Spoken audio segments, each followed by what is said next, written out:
업신여기고 빈궁한 자들을 부끄럽게 하느냐? 내가 너희에게 무슨 말을 하랴? 너희를 칭찬하랴? 이것으로 칭찬하지 않노라.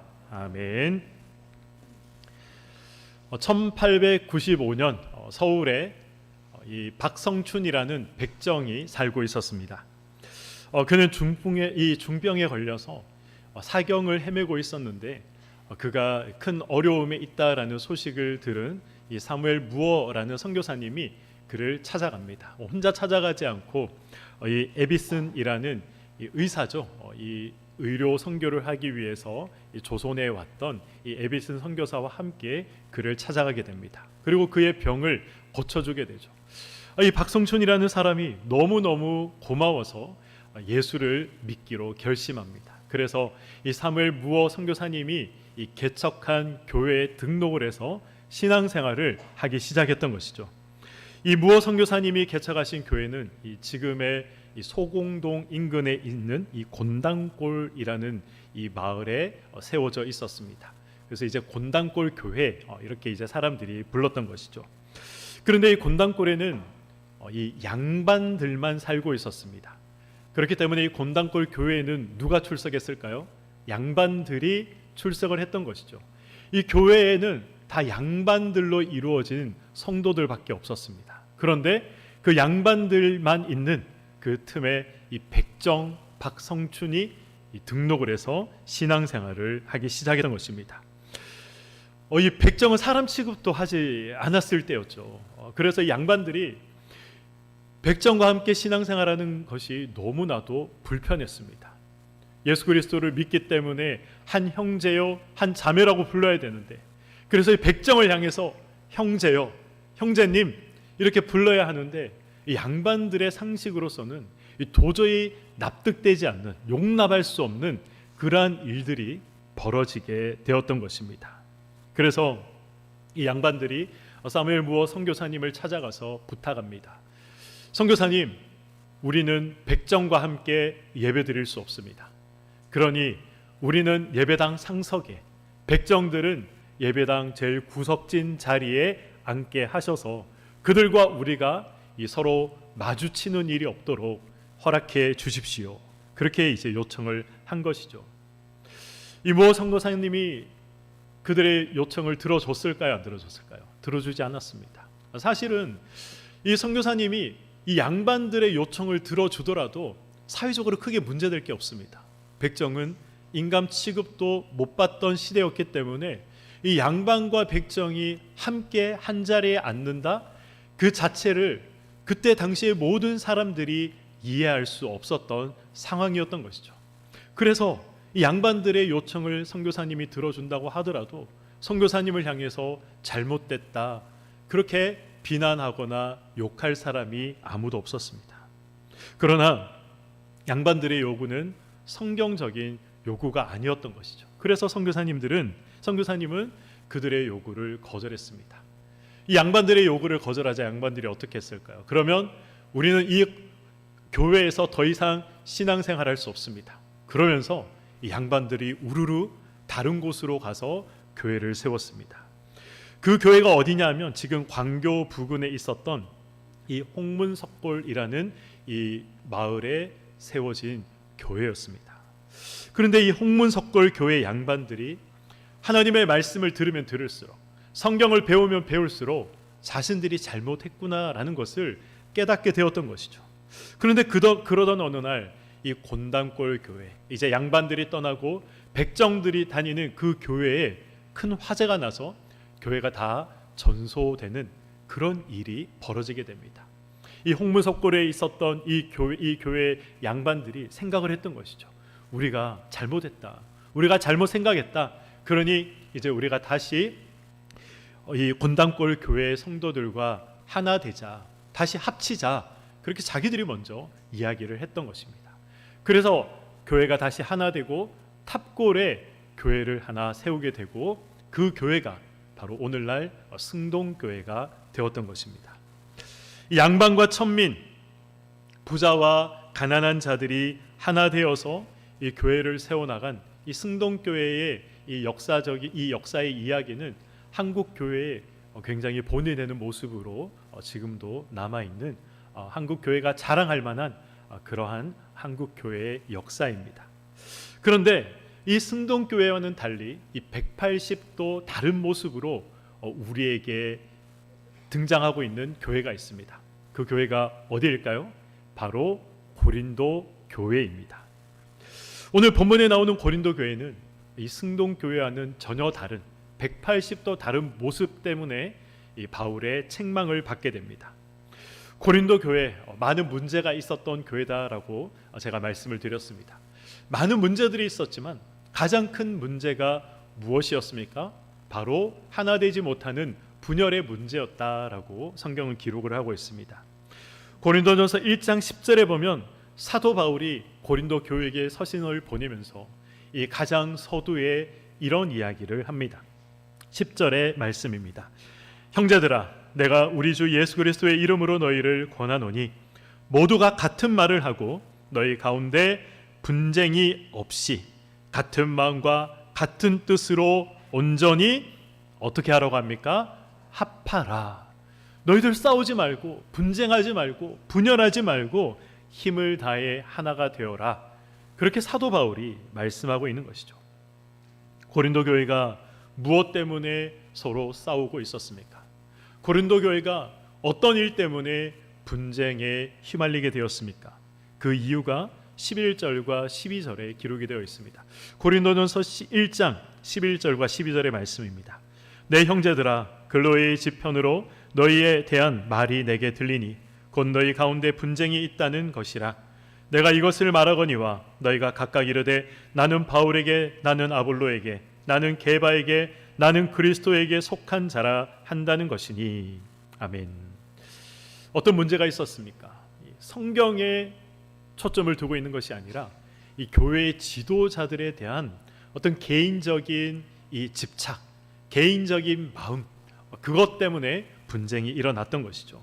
내가 생각할 땐 우리 바울 선생님이 최고야 라고 이야기를 하면 옆에서 아니야, 아볼로 선생님이 최고지, 이렇게 하면서 서로 싸우고 있었던 것입니다. 그리스도의 몸된 교회를 이 파당을 나누어서 정말 심각한 위협 속으로 고린도 교인들이 몰아가고 있었던 것이죠. 사도 바울은 오늘 본문이 기록된 이 고린도전서 11장에 또 다른 분열의 문제를 지적하고 있습니다. 이 분열의 문제는 1장의 분열과는 또 다른 차원의 이 분열의 문제였습니다. 11장에 사도 바울이 지금 지적하고 있는 분열은 어떤 분열일까요? 오늘 본문 22절까지 사도 바울이 반복적으로 사용하는 단어 하나가 있습니다. 그 단어가 무엇입니까? 바로 모인다라는 단어입니다. 17절에 보면 내가 명하는 이 일에 너희를 칭찬하지 아니하나니 이는 너희의 모임이 유익이 못되고 도리어 해로움이라. 18절에도 보면 먼저 너희가 교회에 모일 때에 너희 중에 분쟁이 있다 함을 듣고 어느 정도 믿거니와. 그리고 20절에도 그런즉 너희가 함께 모여서 주의 만찬을 먹을 수 없으니, 이렇게 기록을 하고 있죠. 다 이 모임에 대해서, 모이다라는 이 말을 사도 바울은 언급을 하고 있습니다. 사실 오늘 이 본문은 34절까지 이어지는 내용인데요, 32절에도 보면 모이다라는 단어가 등장하고 34절에도 보면 이 모이다라는 단어가 계속해서 등장하고 있습니다. 잘 모이는 교회, 칭찬받을 만한 교회일까요? 아닐까요? 모르겠습니까? 네, 칭찬받을 만한 교회죠. 잘 모이는 교회는 칭찬받을 만한 교회입니다. 당연히 칭찬받을 만한 교회인데, 그런데 사도 바울은 오늘 본문을 통해서 이 고린도 교회가 잘 모이고 있는데 그 모임이 문제다, 그렇게 지적을 하고 있는 것입니다. 17절 말씀을 다시 한번 보도록 하겠습니다. 내가 명하는 이 일에 너희를 칭찬하지 아니하나니 이는 너희의 모임이 유익이 못되고 도리어 해로움이라 라고 말씀하고 있습니다. 사도 바울은 이 고린도 교회가 이 모이기에 열심을 다하고 있지만, 그러나 그 모임이 어떤 모임이라고 합니까? 유익이 되지 못하고 오히려 그 모임이 교회에 해가 되고 있다라고 이야기를 하고 있는 것이죠. 사도 바울의 말씀을 통해서 우리가 알 수 있는 것 한 가지가 무엇입니까? 바로 교회의 교회다움, 교회의 정체성은 이 모이는 열심에 있지 않다는 것입니다. 그저 모이기에 열심을 내는 그것이 교회의 정체성이 아니라는 것이죠. 사랑하는 성도 여러분, 제가 이렇게 말씀을 드린다고 해서 오해하시지 마시기 바랍니다. 모이는 것은 매우 매우 중요한 일입니다. 혼자 있으면 아무리 뜨거운 신앙생활을 했다고 하더라도, 혼자 있으면 아무리 견고하고 훌륭한 신앙생활을 하고 있는 사람이라 하더라도 식어버리게 되는 것이죠. 함께 타오르는 석탄은 세상을 밝히고 세상을 움직이는 이 전기를 생산해낼 수 있지만, 그러나 화로에서 떨어져 나온 이 석탄은 금방 식어버리게 되는 것입니다. 그래서 모이는 것은 중요한 것이죠. 그러나 모이는 열심보다 더 중요한 것이 있습니다. 그것이 무엇입니까? 무엇 때문에 모이는가? 모여서 무엇을 할 것인가? 이것이 더 중요하다는 것입니다. 오늘 본문 18절은 너희가 교회에 모일 때라고 기록을 하고 있습니다. 너희가 교회에 모일 때, 이 언어의 의미를 조금 더 충실하게 직역을 하면 너희가 교회라는 이름으로 모일 때라는 의미가 됩니다. 교회라는 이름으로 모일 때, 그것이 무슨 의미입니까? 세상과 다르다는 것이죠. 너희가 교회라는 이름으로 모일 때에는 너희들의 모임은 세상과 다르다. 그것을 사도 바울이 말씀하고 있습니다. 세상과 다른 성도들의 모임, 믿음의 모임, 성도의 공동체, 믿음의 공동체로 모였다는 것이죠. 그럼에도 불구하고 이 고린도 교회의 이 모임에는 바로 성도들의 이 모임 속에 나타나야 하는 모양과 모습이 보이지 않았던 것입니다. 그래서 사도 바울이 이 부분을 책망하고 있는 것이죠. 바울이 책망하고 있는 이 세상과 동일한 분쟁으로 싸우고 있는 이 분쟁은 어떤 분쟁일까요? 쉽게 말하면 가진 자와 가지지 못한 자 사이의 분쟁입니다. 20절과 21절의 말씀을 다시 한번 보도록 하겠습니다. 그런즉 너희가 함께 모여서 주의 만찬을 먹을 수 없으니 이는 먹을 때에 각각 자기의 만찬을 먼저 갖다 먹음으로 어떤 사람은 시장하고 어떤 사람은 취함이라. 아멘. 20절에 주의 만찬이라고 기록을 하고 있습니다. 주의 만찬이 무엇입니까? 우리가 알고 있는 성찬을 이야기하는 것입니다. 성찬의 의미가 무엇입니까? 예수 그리스도와 하나가 되었다는 것이죠. 그리고 예수 그리스도의 몸으로 부름 받은 우리 모든 성도들이 하나다, 예수 안에 하나다, 그것을 의미하고 있습니다. 연합을 상징하는 것이죠. 예수 안에서 하나됨을 상징하는 것입니다. 그런데 고린도 교인들은 이 연합과 하나됨을 상징하는 그 성찬을 진행하면서 그들은 하나되지 못했던 것입니다. 그래서 이 고린도 교인들의 성찬을 향해서, 주의 만찬을 향해서 사도 바울은 그것은 성찬이 아니다, 주의 만찬이 아니다 라고 말하고 있는 것입니다. 고린도 교회의 성찬이 될 수 없는 이유가 무엇일까요? 성찬은 공동체 전체가 함께 떡을 떼고 공동체 전체가 함께 포도주를 마시는 것입니다. 그러나 이 고린도 교회 교인들 중에는 일부가 파당을 지어서 먼저 먹고 먼저 마셨던 것이죠.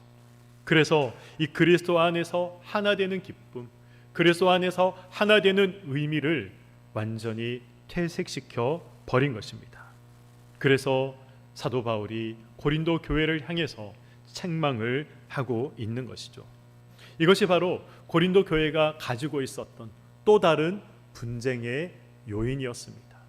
한 가지는 여러 가지 파당들을 나누어서 아볼로가 옳거니 게바가 옳거니 이런 식으로 팔을 나누어서 싸웠죠. 또 하나는 성찬 때에 가진 자와 가지지 못한 자가 함께 분쟁하고 싸웠던 것입니다. 고린도 교회의 이 성찬을 이해하기 위해서 우리는 초대교회의 성찬이 어떤 식으로 어떤 방법으로 진행되었는가를 우리는 생각해 볼 필요가 있습니다. 오늘날 성찬은 어떻습니까? 우리가 예수 그리스도를 기념하기 위해서 떡을 조금 먹고 그리고 포도주를 조금 마십니다. 그러나 이 초대교회의 성찬은 그렇지 않았습니다. 예수님께서 이 돌아가시기 전에, 십자가에 달리시기 전에 제자들과 함께 마지막 식사를 하셨습니다. 그것과 같이 이 초대교회 성도들은 진짜 식사를 했습니다. 제대로 된 식사를 했던 것이죠. 이것이 초대교회의 바로 성찬의 모습이었습니다. 이 성찬을 위해서 교인들은 자신들의 집에 있는 음식들을 가지고 왔습니다. 부자들은 풍요로운 음식과 좋은 음식을 가지고 와서 함께 나누었던 것이죠. 그러나 가난한 자들은 아무것도 가지고 올 수 없었습니다. 사도행전 2장에 보면 초대교회 교인들이 어떻게 교회 생활을 했는지 자세하게 기록이 되어 있습니다. 그들은 모이기에 힘썼고 기도와 성도의 교제에 힘을 기울였습니다. 무엇보다도 자신들이 가지고 있는, 특별히 부한 자들이 가지고 있는 소유를 팔아서 교회 내에 가지지 못한 자들을 위해서 그들의 필요를 공급해주고 채워주었습니다. 유무상통했다, 우리가 이렇게 흔히 이야기를 하죠. 초대교회 교인들이 모이는 것 이상으로 가장 중요하게 생각했던 것은 바로 유무상통하는 이 교회 생활이었습니다. 초대교회는 가진 자, 가지지 못한 자, 이런 구별이 없었습니다. 개인적인 소유와 욕심이 그들을 지배하지 않았습니다. 이것이 초대교회의 가장 큰 특징인 것이죠. 네 것과 내 것이 없이 서로 함께 물건들을 나누어 사용을 했습니다. 그리고 이러한 초대교회의 정신과 특징은 어디에서 가장 극명하게 나타나느냐? 바로 성찬에서 이러한 정신이 가장 극명하게 나타납니다. 있는 것, 나에게 있는 것을 가지고 와서 없는 자들과 함께 나누며 식사를 하는 이러한 모습들, 이것이 유무상통의 교제를 가장 극명하게 나타내는 초대교회의 모습이었던 것입니다. 초대교회는 이 가진 자와 가지지 못한 자의 구별이 없었다라고 말씀을 드렸습니다. 서로 가진 것을 나누었고 서로의 필요를 채웠다라고 말씀을 드렸습니다. 그런데 고린도 교회에서는 이런 모습이 나타나지 않았던 것이죠. 함께 나누고 함께 먹고 마시는 이 성찬에서 이 부유한 자들만 음식을 가지고 와서 그들끼리만 자신들의 배를 채웠던 것입니다.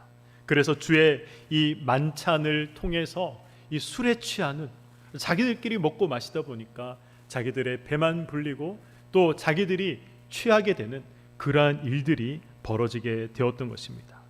그래서 이 주의 만찬에 늦게 참석한 사람들은 음식을 먹을 수 없던 것이죠. 반대로 성찬에 일찍 와서 참석한 이 부유한 자들은 너무나도 많은 음식들 때문에 그들은 서로 그 음식을 나누고 탐하며 또 그 포도주에 취해 있었던 것입니다. 이런 만찬에 늦게 참석했던 사람들은 누구일까요? 이 고린도 교회 당시에도 이 부한 자들이 있고 권력을 가진 자들이 교회에 있었지만, 그러나 노예들 그리고 또 가난한 자들, 이러한 사람들도 고린도 교회에 존재했습니다. 이 노예들과 노동자들을 포함한 이 가난한 사람들이 이 일상의 삶을 다 하고 자신들이 해야 할 일들을 다 끝내 놓아야 이 교회의 모임에 참석할 수 있기 때문에 어쩔 수 없이 그들은 교회 모임에 늦게 참석할 수밖에 없었습니다. 늦게 참석하다가 보니 이 만찬에 참석할 수 없었던 것이죠. 먼저 배불리 먹고 마시며 취해 있는 이 가진 자들을 볼 수밖에 없었습니다. 그래서 이 가진 자들과 가지지 못한 자들의 이 골이 점점 깊어져 갔던 것입니다. 이런 식으로 주의 만찬을 진행했던 이 고린도 교인들에게 사도 바울은 어떤 책망을 하고 있습니까? 22절의 말씀입니다. 너희가 먹고 마실 집이 없느냐? 너희가 하나님의 교회를 업신여기고 빈궁한 자들을 부끄럽게 여기느냐? 내가 너희에게 무슨 말을 하랴? 너희를 칭찬하랴? 이것으로 칭찬하지 않노라. 아멘. 바울은 이 고린도 교회의 이 교인들의 행위를 가리켜서 하나님의 교회를 업신여기는 행위다라고 책망하고 있습니다. 교회란 무엇입니까? 예수 그리스도를 머리로 삼고 한 몸으로 이루어진 것이 교회입니다. 그렇다면 하나님의 교회는 무엇입니까? 사도 바울이 말하고 있는 하나님의 교회란 무엇입니까? 예수와 한 몸을 이룬 신자들이 모여서 함께 예배드리며 하나님을 사랑하고 이웃을 사랑하며 서로가 서로를 사랑하는 그 사랑의 실천이 있는 교회가 바로 하나님의 교회인 것입니다. 고린도 교회에는 이런 사랑의 실천이 없었던 것이죠. 자신들이 바로 하나님의 교회라는 사실을, 그리스도의 몸된 교회라는 사실을 망각하며 살아갔던 것입니다. 그래서 하나님의 교회를 먹고 마시는 이 인간의 모임으로 그들은 전락시키고 말았던 것이죠. 이런 의미에서 바울은 고린도 교회의 이 교인들이 하나님의 교회를 업신여기고 있는 것이다, 그렇게 이야기하고 있는 것입니다. 한번 생각을 해보시기 바랍니다. 예수 안에서 한 형제요 한 자매라고 알고 있고 그렇게 믿고 있었습니다. 그래서 너무나도 고된 하루이고 너무나도 피곤한 하루이지만 그러나 함께 교제를 나누며 함께 이 식사를 할 그 시간을 기대하고 노예들과 가난한 자들과 없는 자들이 교회에 왔을 것입니다. 그런데 어떤 모습이 눈앞에 펼쳐져 있습니까? 있는 자들은 술에 취해 비틀거리고 이 테이블에 놓여 있는 이 빵은 온전한 빵이 아니라 먹다가 남은 빵 부스러기들로 가득했을 것입니다. 여기저기 쏟겨 있는 이 음료들로 테이블은 더럽혀져 있었을 것입니다. 그런 모습을 보면서 무슨 생각을 했을까요? 정말 수치스럽다, 부끄럽다, 그런 생각이 들지 않았겠습니까? 그래서 사도 바울은 이 부자들의 배려 없는 이 행동과 욕심 때문에 가난한 자들을 수치스럽게 만들었다라고 이야기하고 있는 것입니다. 없는 자를 업신여기고 또 욕심대로 배를 채우는 것은 세상에서 있을 법한 일입니다. 교회는 그렇지 않아야 하는 것이죠. 교회는 예수 그리스도로 말미암아 생겨난 새로운 공동체입니다. 이전에 세상에 존재하지 않았던 새로운 공동체가 바로 교회인 것이죠. 성도는 예수 그리스도의 그 죽으심과 부활로 말미암아 새롭게 태어난 피조물인 것입니다. 이것이 교회요, 이것이 성도인 저와 여러분의 모습입니다. 이 새로운 집단인 교회는 어떤 모습을 가져야 하는 것입니까? 바울은 골로새서 3장 9절에서 11절에 이렇게 말씀하고 있습니다. 9절부터 11절의 말씀입니다. 너희가 서로 거짓말을 하지 말라. 옛사람이 그 행위를 벗어버리고 새 사람을 입었으니 이는 자기를 창조하신 이의 형상을 따라 지식에까지 새롭게 하심을 입은 자니라. 거기에는 헬라인이나 유대인이나 할렙하나 무할렙하나 야만인이나 스구디아인이나 종이나 자유인이 차별이 있을 수 없나니 오직 그리스도는 만유시요 만유 안에 계시니라. 아멘. 11절에 보면 이 스구디아인이라는 이 민족이 나오는데 로마 시대에는 이 야만인 그런 이제 의미로 사용되었던 의미입니다. 이 새로운 생명을 받은 자들에게 야만인, 로마인, 부자와 가난한 자, 인종과 문화, 지위와 학문 그 어떤 것으로도 나눌 수가 없다는 것입니다. 예수 그리스도로 인해서 만들어진 이 공동체는 세상의 기준과 잣대로 나눌 수 없고 분리할 수 없다. 그 무엇으로도 나눌 수 없다. 그것을 사도 바울이 말씀하고 있는 것이죠. 세상은 계급으로 나누고 인종으로 나누고 빈부와 학문으로 나누고 구별하고 분리합니다. 하지만 예수 그리스도의 죽으심과 부활로 생겨난 교회는 세상의 잣대와 기준으로 구별하고 분리하고 구분짓지 않아야 한다는 것입니다. 예수께 붙어있는 한 몸이기 때문에 구별하고 분리해낼 수 없는 것이죠. 이것이 교회의 정체성이고 저와 여러분의 정체성인 것입니다. 이러한 교회의 정체성 때문에 하나님께서 우리에게 요구하시는 것이 있습니다. 이 정체성을 지켜나가기 위해서 하나님께서 우리에게 요구하시는 것이 있습니다. 그것이 무엇입니까? 골로새서 3장 12절에서 14절의 말씀입니다.